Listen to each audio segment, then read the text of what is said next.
Et ben bonjour à tous, c'est la bricolance, épisode 11 sur la dalle de chaux de 60 mètres carrés sur le futur bureau de Mademoiselle. C'était un peu la galère pour trouver le bon mélange de chaux pour faire un béton de chaux pour une dalle. Pourquoi c'était la galère?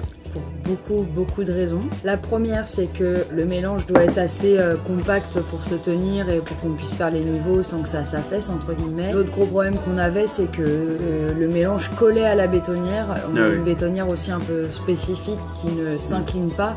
En fait, ça collait c'était au moins sur 10 cm tout autour de du malaxeur. Du coup, on a commencé avec un mélange qui nous paraissait être le bon. Au niveau des quantités, on n'était pas si loin de la vérité au final.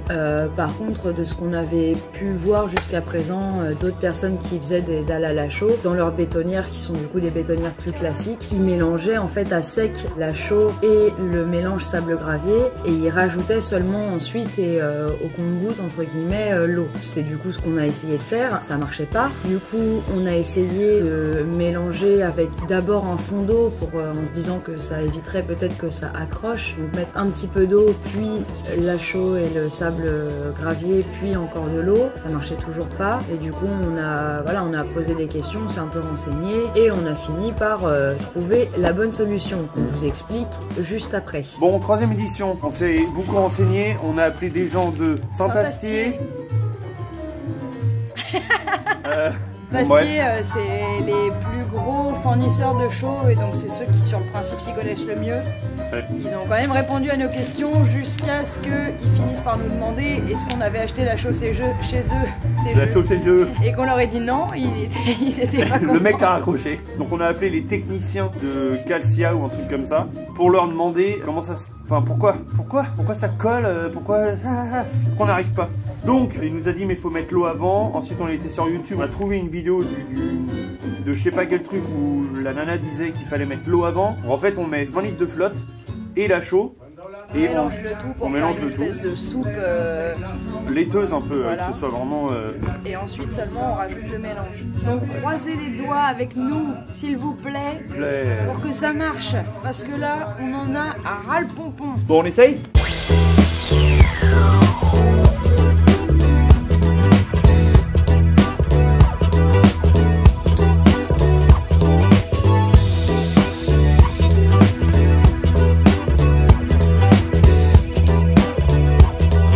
Donc voilà, on a réussi à trouver la recette du mélange après 3 ou 4 sacs de 35 kg niqués. Donc en fait, il faut mettre 20 litres de... Enfin, nous en tout cas, dans notre bétonnière et comment on le fait, on met 20 litres de flotte, on met un sac de chaux de 35 kg, on verse le tout dans le malaxeur, on attend que ce soit un peu laiteux, on rajoute un peu de flotte si jamais ça accroche trop, et ensuite on rajoute notre mélange, donc le sable et le gravier, jusqu'à temps que la préparation ait l'aspect qu'on veut et qu'il se tienne bien dans la main et qu'il soit pas trop liquide, etc. Donc voilà, c'est parti pour la suite de la vidéo.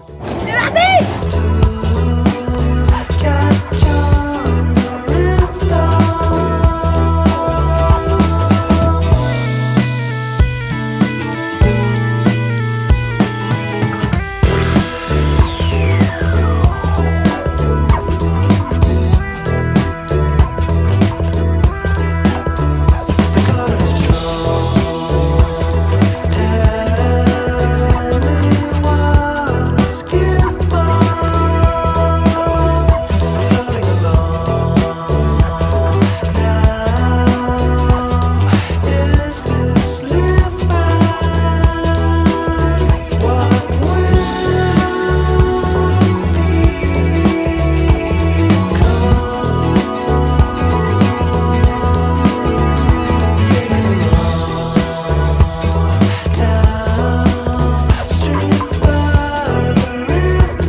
Qu'est-ce qu'on fait là? Qu'est-ce qu'on a fait aujourd'hui? Aujourd'hui, on a préparé les plots qui vont nous permettre de tirer la dalle à la chaux que l'on va faire ce week-end. Là, on vous montre ça vite fait. Voilà, donc plot de béton de chaux. Faut imaginer avec une règle un peu plus longue parce que celle-ci c'est notre petite. Mais en fait ces plots, ils viennent nous aider en fait à avoir un niveau parfait entre les deux. Et du coup on va venir foutre les brouettes de mélange partout là. À peu près au râteau à l'œil. Et ensuite, on vient tirer comme ça à la règle en s'appuyant sur ces plots-là qui sont déjà de niveau. Parce que l'autre solution, c'est de le faire avec des madriers, des espèces de gros tasseaux en bois. C'est une technique qui marche très bien aussi avec le bois. Le problème, c'est qu'on est obligé de les tirer petit à petit, de combler les trous. Avec l'humidité, ils se déforment quand même un petit peu. Donc on a préféré tester cette technique parce que vous l'avez vu, pour la première dalle béton, on l'avait fait avec les madriers et ça avait été quand même un peu compliqué. Donc on essaye cette technique. C'est surtout que du coup, quand on travaille du béton à la chaux, il y a certaines règles à respecter. Première règle, c'est de ne pas mettre de ferraillage parce que en fait, la chaux attaque le fer et ensuite ça fait des fissures dans votre dalle de chaux. Donc dans une dalle béton classique, pas de problème. Dans une dalle de béton de chaux, soit on met rien, soit on rajoute de la fibre, soit on rajoute du bambou. En fait, ça remplace le ferraillage. Vous mettez du bambou et ça solidifie le tout. Et le deuxième truc, c'est que c'est fortement déconseillé de mettre des joints de dilatation, n'est-ce pas? Tout à fait, mon amour. En tout cas, pas de joint de dilatation en plastique comme ça peut se faire avec le béton classique. Parce qu'en fait, ça, pareil, la dalle de béton de chaux, ce qui est cool, c'est que vu que c'est un truc naturel, ça épouse les mouvements de terrain, ça épouse les murs qui bougent, etc., au fur et à mesure des années. Et donc, du coup, si on met des joints de dilatation entre chaque, genre tous les 2 mètres, imaginons, en fait, le joint de dilatation, il empêche que cette dalle bouge, et donc, du coup, ça fait pareil que si on met du ferraillage, des fissures, etc. On coule la dalle!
Certains réparent la bétonnière, les autres s'amusent. Alors qu'est-ce qui nous fait de beau? Je fais pissenlit. Oh. La tige et la fleur en haut.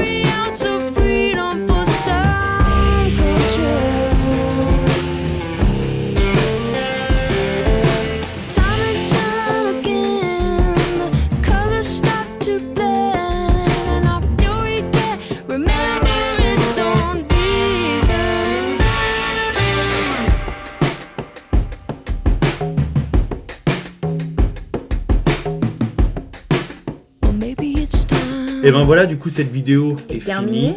Voilà, 60 mètres carrés, ça nous a pris combien de temps? Je pense 4 jours. Ouais. Au moins, ouais, 4-5 jours. C'est assez physique, c'est beaucoup moins physique que si on le faisait avec une autre bétonnière et avec les pelles à faire et tout machin. Mais après, la partie tirer la dalle, elle reste physique, quoi qu'il arrive. Hein. Le prochain épisode, je pense que ça va être de monter les murs. Et ouais, on va fermer le bureau, quoi. Ça va enfin être un espace fermé, hors d'eau, hors d'air. Et ouais, fermer les murs et mettre les menuiseries. Mais ça, ce sera au prochain épisode. Voilà. Allez, la Byzance.